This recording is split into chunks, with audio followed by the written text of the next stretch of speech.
शुक्लाम्बरधरं विष्णुं शशिवर्णं चतुर्भुजं प्रसन्नवदनं ध्यायेत् सर्वविघ्नोपशान्तये। व्यासं वसिष्ठनप्तारं शक्तेः पौत्रमकल्मषम् पराशरात्मजं वन्दे शुकतातं तपोनिधिम्। व्यासाय विष्णुरूपाय व्यासरूपाय विष्णवे नमो वै ब्रह्मनिधये वासिष्ठाय नमो नमः। अविकाराय शुद्धाय नित्याय परमात्मने सदैकरूपरूपाय विष्णवे सर्वजिष्णवे यस्य स्मरणमात्रेण जन्म संसारबन्धनात् विमुच्यते। नमस्तस्मै विष्णवे प्रभविष्णवे। ॐ नमो विष्णवे प्रभविष्णवे। श्रीवैशम्पायन उवाच श्रुत्वा धर्मानशेषेण पावनानि च सर्वशः युधिष्ठिरः शान्तनवं पुनरेवाभ्यभाषत। युधिष्ठिर उवाच किमेकं दैवतं लोके किं वाप्येकं परायणम् स्तुवन्तः कङ्कमर्चन्तः प्राप्नुयुर्मानवा शुभम्। को धर्मः सर्वधर्माणां भवतः परमो मतः किं जपन्मुच्यते जन्तुर्जन्म संसारबन्धनात्। श्रीभीष्म उवाच जगत्प्रभुं देवदेवमनन्तं पुरुषोत्तमम् स्तुवन्नाम सहस्रेण पुरुषः सततोत्थितः तमेव चार्चयन् नित्यं भक्त्या पुरुषमव्ययम् ध्यायन् स्तुवन् नमस्यं च यजमानस्तमेव च अनादिनिधनं विष्णुं सर्वलोकमहेश्वरम् लोकाध्यक्षं स्तुवन् नित्यं सर्वदुःखातिगो भवेत्।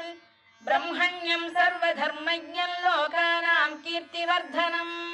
लोकनाथं महद्भूतं सर्वभूतभवोद्भवम् एष मे सर्वधर्माणां धर्मोऽधिकतमो मतः यद्भक्त्या पुण्डरीकाक्षं स्तवैरच्चेन्नरः सदा परमं यो महत्तेजः परमं यो महत्तपः परमं यो महद्ब्रह्म परमं यः परायणम् पवित्राणां पवित्रं यो मङ्गलानां च मङ्गलम् दैवतं देवतानां च भूतानां यो व्ययः यतः सर्वाणि भूतानि भवन्त्यादियुगागमे यस्मिंश्च प्रलयं यान्ति पुनरेव युगक्षये तस्य लोकप्रधानस्य जगन्नाथस्य भूपते विष्णोर्नाम सहस्रं मे शृणु पापभयापहम्। यानि नामानि गौणानि विख्यातानि महात्मनः ऋषिभिः परिगीतानि तानि वक्ष्यामि भूतये। ऋषिर्नाम्नां सहस्रस्य वेदव्यासो महामुनिः छन्दोऽनुष्टुप् तथा देवो भगवान् देवकीसुतः अमृतांशुद्भवो बीजं शक्तिर्देवकीनन्दनः त्रिसामाहृदयं तस्य शान्त्यर्थे विनियुज्यते। विष्णुं जिष्णुं महाविष्णुं प्रभविष्णुं महेश्वरम् अनेकरूपदैत्यान्तं नमामि पुरुषोत्तमम्। अस्य श्रीविष्णोर्दिव्यसहस्रनामस्तोत्रमहामन्त्रस्य श्रीवेदव्यासो भगवान् ऋषिः अनुष्टुप्छन्दः श्रीमहाविष्णुः परमात्मा श्रीमन्नारायणो देवता अमृतांशुद्भवो भानुरिति बीजम् देवकीनन्दन श्रेष्ठेति शक्तिः उद्भवः क्षोभणो देव इति परमो मन्त्रः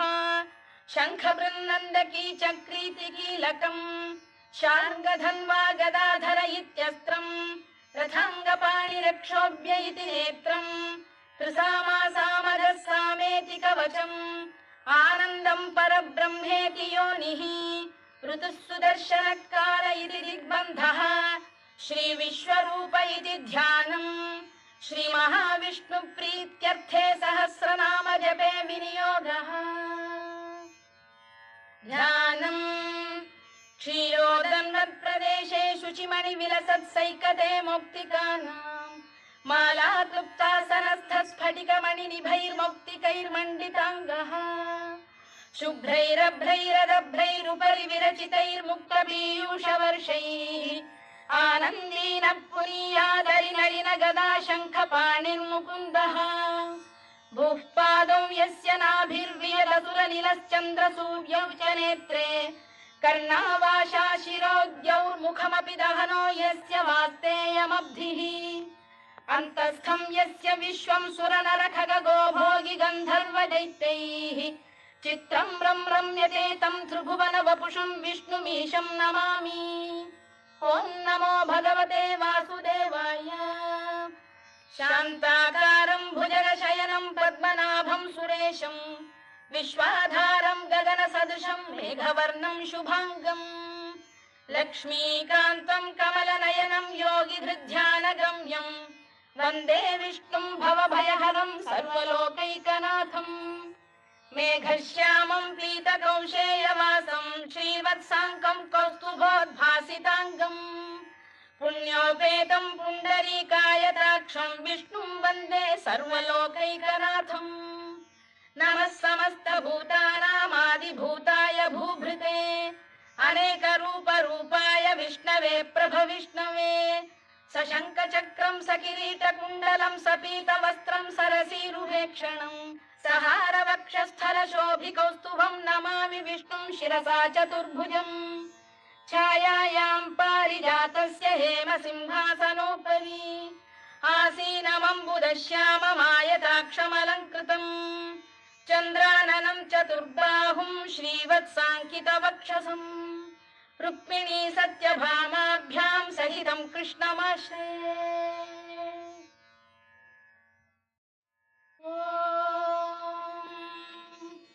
विश्वं विष्णुर्वषत्कारो भूतभव्य भवत्प्रभुः भूतभृद्भावो भूतात्मा भूतभावनः भूतात्मा परमात्मा च मुक्तानां परमागतिः अव्ययः पुरुषः साक्षी क्षेत्रज्ञोऽक्षर एव च योगो योगविदां नेता प्रधानपुरुषेश्वरः नारसिंहवपुः श्रीमान् केशवः पुरुषोत्तमः सर्वः शर्व शिवस्थाणुर्भूतादिर्निधिरव्ययः सम्भवो भावनो भर्ता प्रभवः प्रभुरीश्वरः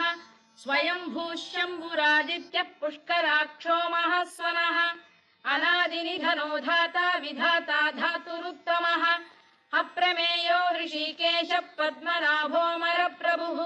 विश्वकर्मा मनुस्पष्टा स्थविष्ठस्थविरो ध्रुवः अग्राह्यः शाश्वतः कृष्णो लोहिताक्षप्रदर्दनः प्रभूतस्त्रिककुब्धाम पवित्रं मङ्गलं परम् ईशान प्राणद प्राणो ज्येष्ठः श्रेष्ठः प्रजापतिः हिरण्यगर्भो भूगर्भो माधवो मधुसूदनः ईश्वरो विक्रमी धन्वी मेधावी विक्रमक्रमः अनुत्तमो दुराधर्षः कृतज्ञः कृतिरात्मवान् सुरेशः शरणं शर्म विश्वरेताः प्रजाभवः अघः संवत्सरो व्यालः प्रत्ययः सर्वदर्शनः अजः सर्वेश्वरः सिद्धः सिद्धिः सर्वादिरच्युतः वृषाकपिरमेयात्मा सर्वयोगविनिसृतः वसुर्वसुमनः सत्यः समात्मा संमितः समः अमोघः पुण्डरीकाक्षो वृषकर्मा वृषाकृतिः रुद्रो बहुशिरा बभ्रुर्विश्वयोनिश्रुतिश्रवाः अमृतः शाश्वतस्थाणुर्वरारोहो महातपाः सर्वगः सर्वविद्भानुर्विश्वक्सेनो जनार्दनः वेदो वेदविरव्यङ्गो वेदाङ्गो वेदवित्कविः लोकाध्यक्षः सुराध्यक्षो धर्माध्यक्षः कृताकृतः चतुरात्मा चतुर्व्यूहश्चतुर्दंष्टश्चतुर्भुजः भ्राजिष्णुर्भोजनं भोक्ता सहिष्णुर्जगदादिजः अनघो विजयो जेता विश्वयोनिः पुनर्वसुः उपेन्द्रो वामनः प्रांशुरमोघः शुचिरूर्जितः अतीन्द्रः सङ्ग्रहः सर्गो धृतात्मा नियमो यमः वेद्यो वैद्यः सदा योगी वीरः माधवो मधुः अतीन्द्रियो महामायो महोत्साहो महाबलः महाबुद्धिर्महावीर्यो महाशक्तिर्महाद्युतिः अनिर्देश्य वपुः श्रीमान् अमे आत्मा महाधृधृत् महेश्वासो महीभर्ता श्रीनिवासः सताङ्गतिः अनिरुद्धः सुरानन्दो गोविन्दो गोविदाम्पतिः मरीचिर्दमनो हंसः सुपर्णो भुजगोत्तमः हिरण्यनाभः सुतपाः पद्मनाभः प्रजापतिः अमृत्युः सर्वदृक्सिंहः सन्धाता सन्धिमान् स्थिरः अजो दुर्मर्षणः शास्ता विश्रुतात्मा सुरारिः गुरुर्गुरुतमो धाम सत्यः सत्यपराक्रमः निमिषो निमिषस्रग्वी वाचस्पतिरुदारधीः अग्रणी श्रीमान् न्यायो नेता समीरणः सहस्रमूर्धा विश्वात्मा सहस्राक्षः सहस्रपात् आवर्तनो निवृत्तात्मा संवृतः सम्प्रमर्दनः अधः संवर्तको वह्निरनिरो धरणीधरः सुप्रसाद प्रसन्नात्मा विश्वधृक् विश्वभुग्विभुः सत्कर्ता सत्कृतः साधुर्जह्नुर्नारायणो नरः असंख्येयो प्रमेयात्मा विशिष्टः शिष्टकृच्छुचिः सिद्धार्थ सिद्ध संकल्पः सिद्धिदः सिद्धिसाधनः वृषाही वृषभो विष्णुर्वृषपर्वा वृषोदरः वर्धनो वर्धमानश्च विविक्तः श्रुतिसागरः सुभुजो दुर्धरो वाग्मी महेन्द्रो वसुदो वसुः नैकरूपो बृहद्रूपः शिपिविष्टप्रकाशनः ओजस्तेजोऽब्जुदिधरः प्रकाशात्मा प्रतापनः वृद्धस्पष्टाक्षरो मन्त्रश्चन्द्रांशुर्भास्करद्युतिः अमृतांशुद्धवो भानुः शशबिन्दुः सुरेश्वरः औषधं जगतः सेतुः सत्यधर्मपराक्रमः भूतभव्यभवन्नाथः पवनः पावनो नरः कामः कामकृत्कान्तः कामः कामप्रदप्रभुः युगादिकृद्युगावर्तो नैकमायो महाशनः अदृश्यो व्यक्तरूपश्च सहस्रजिदनन्तजित् इष्टो विशिष्टः शिष्टेष्टः शिखण्डी नघुषो वृषः क्रोधः क्रोधकृत्कर्ता विश्वबाहुर्महीधरः अच्युत प्रथितः प्राणदो वासवानुजः अपां निधिरधिष्ठानमप्रमत्त प्रतिष्ठितः स्कन्दधरो धुर्यो वरदो वायुवाहनः वासुदेवो बृहद्भानुरादिदेवः पुरन्दरः अशोकस्तारणस्तारः शूरः शौरिर्जनेश्वरः अनुकूलः शतावर्तः पद्मी पद्मनिभेक्षणः पद्मनाभोरविन्दाक्षः पद्मगर्भः शरीरभृत् महर्धिर्वृद्धो वृद्धात्मा महाक्षो गरुडध्वजः अतुलः शरभो भीमः समयज्ञो हविर्हरिः सर्वलक्षणलक्षण्यो लक्ष्मीवान् समितिञ्जयः विक्षरो रोहितो मार्गो हेतुर्दामोदरः सः महीधरो महाभागो वेगवानमिताशनः उद्भवः क्षोभणो देवः श्रीगर्भः परमेश्वरः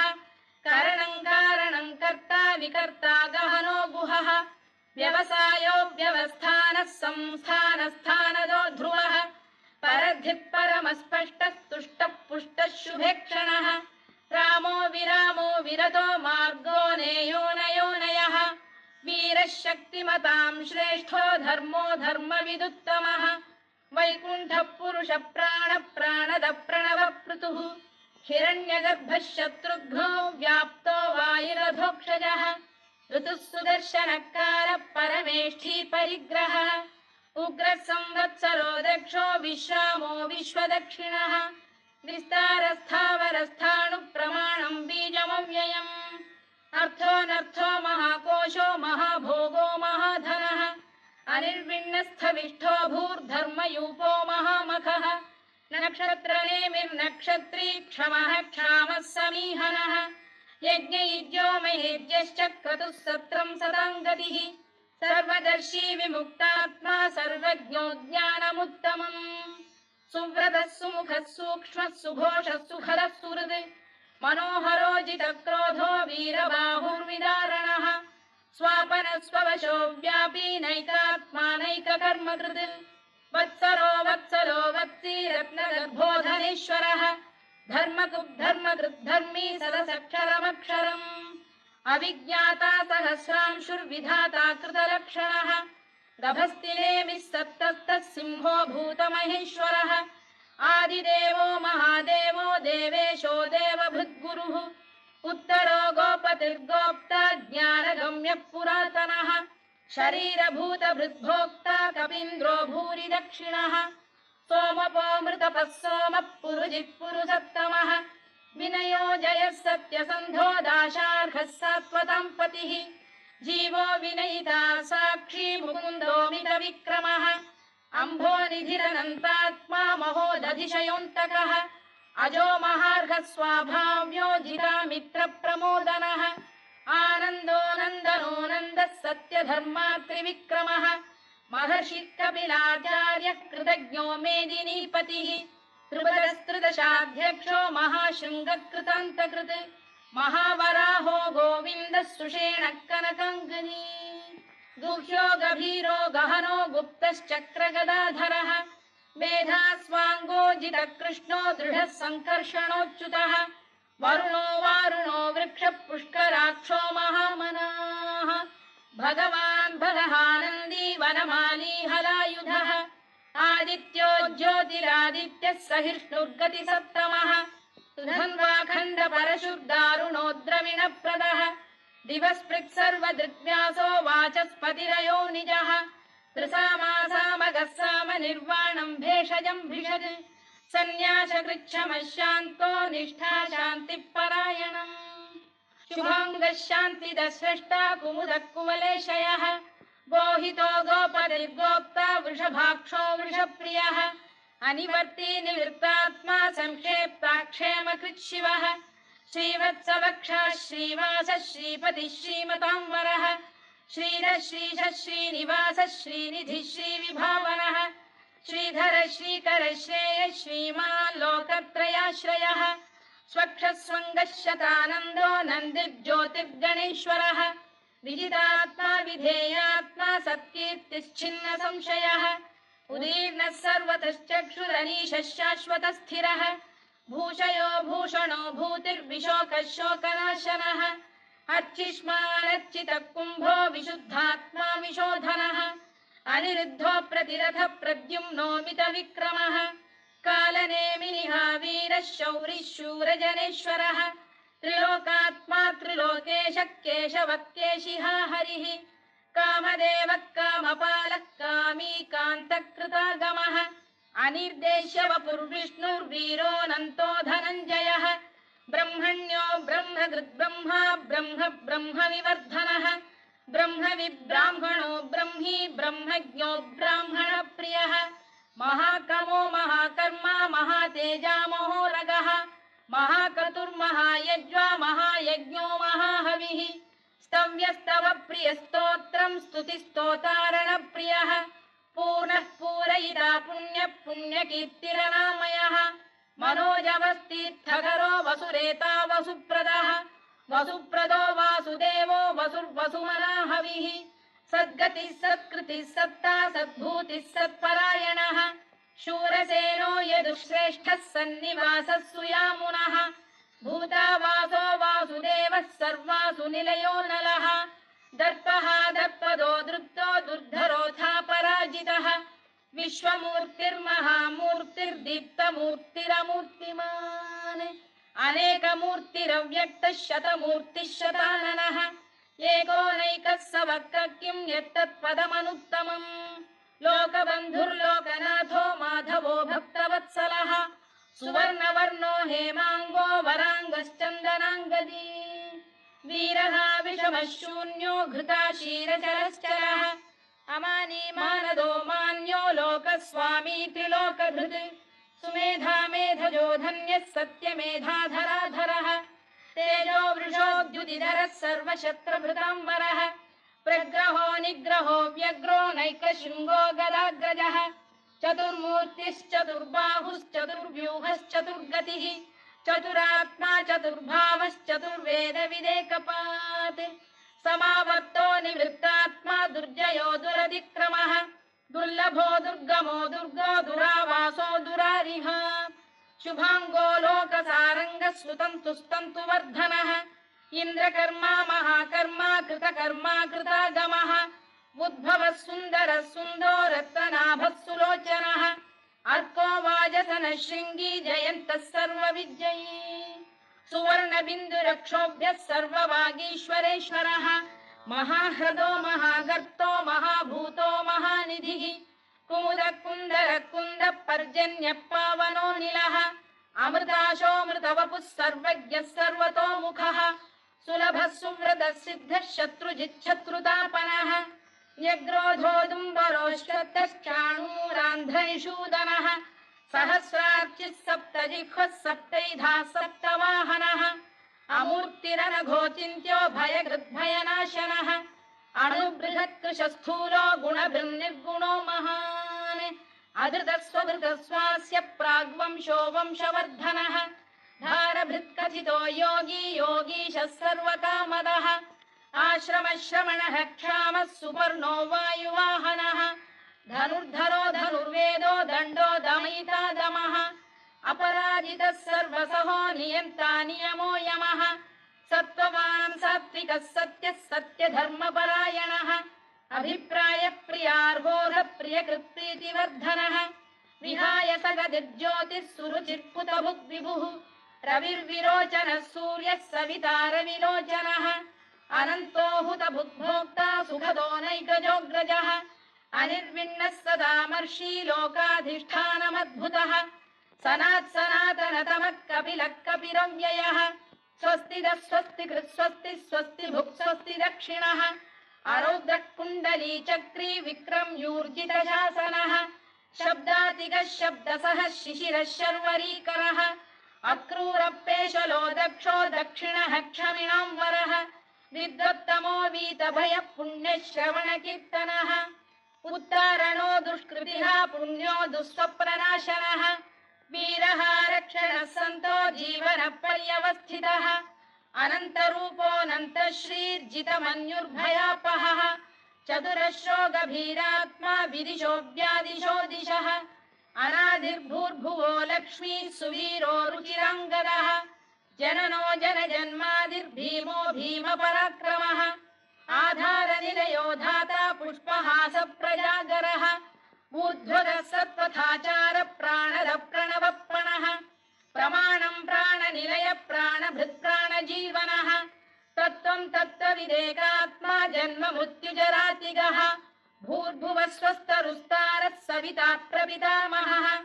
यज्ञो यज्ञपतिर्यज्वा यज्ञाङ्गो यज्ञवाहनः यज्ञभृद्यज्ञकृद्यज्ञी यज्ञभुग्यज्ञसाधनः यज्ञान्तकृद्यज्ञगुह्यमन्नमन्नाद एव च आत्मयोनिः स्वयं जातो वैखानः सामगायनः देवकीनन्दनः स्रष्टा क्षितीशः पापनाशनः शङ्खबृन्नन्दकी चक्री शार्ङ्गधन्वा गदाधरः तथाङ्गपाणिरक्षोभ्यः सर्वप्रहरणायुधः सर्वप्रहरणायुधो नम इति वनमाली गरीशाङ्गी शङ्खी चक्री च नन्दकी श्रीमान्नारायणो विष्णुर्वासुदेवोऽभिरक्षतु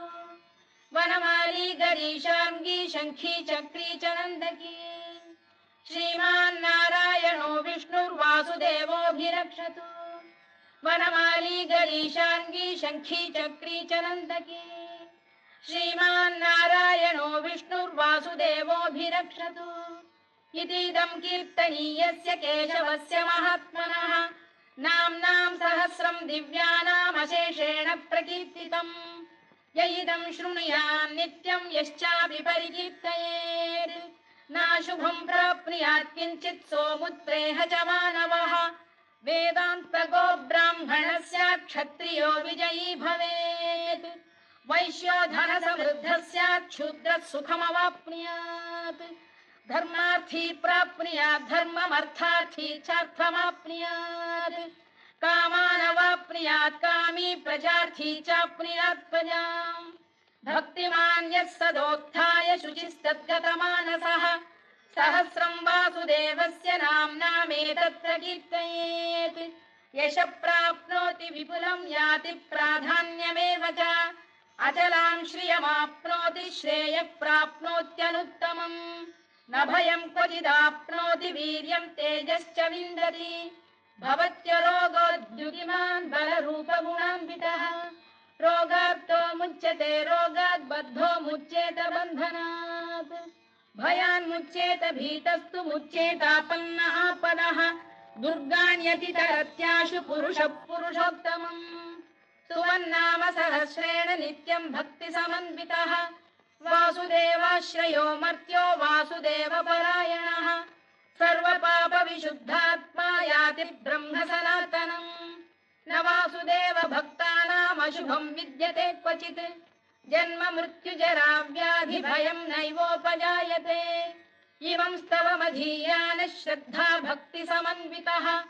युज्येतात्मसुखक्षान्तिः श्रीधृतिस्मृतिकीर्तिभिः न क्रोधो न च मात्सर्यं न लोभो न शुभामतिः भवन्ति कृतपुण्यानां भक्तानां पुरुषोत्तमे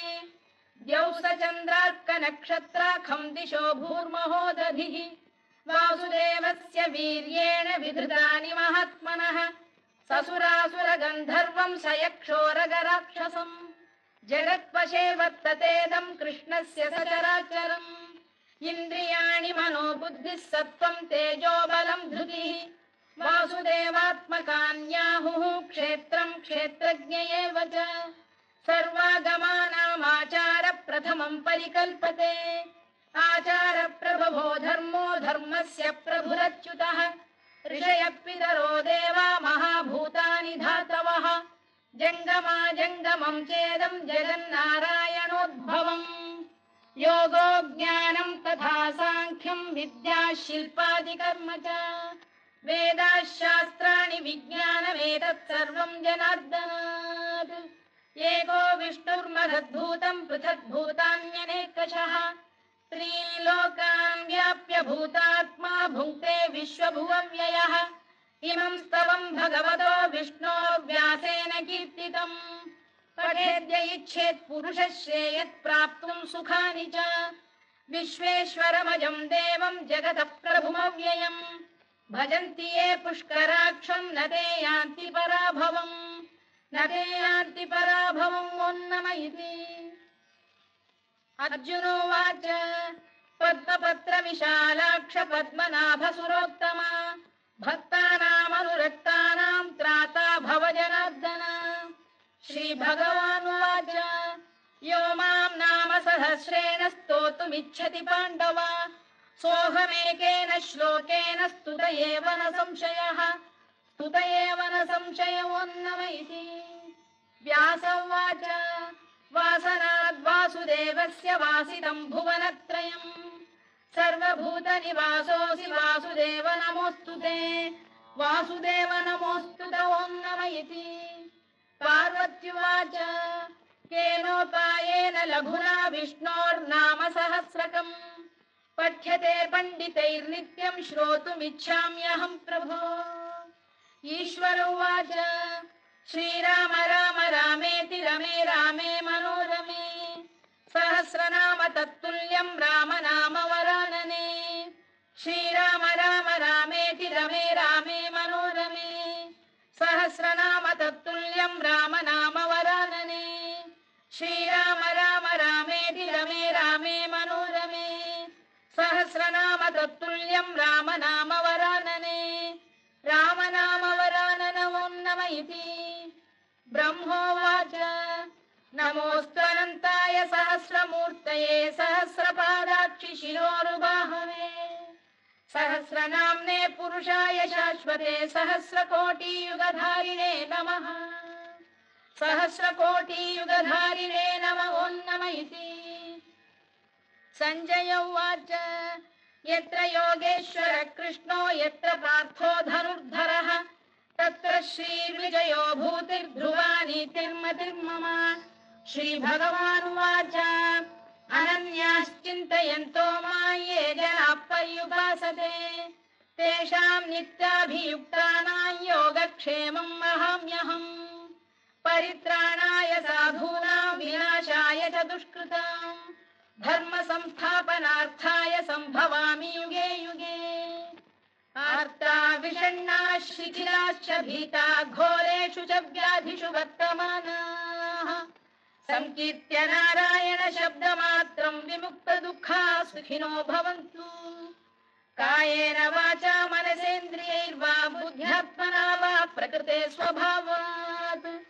करोमि यद्यत् सकलं परस्मै नारायणायेति समर्पयामि।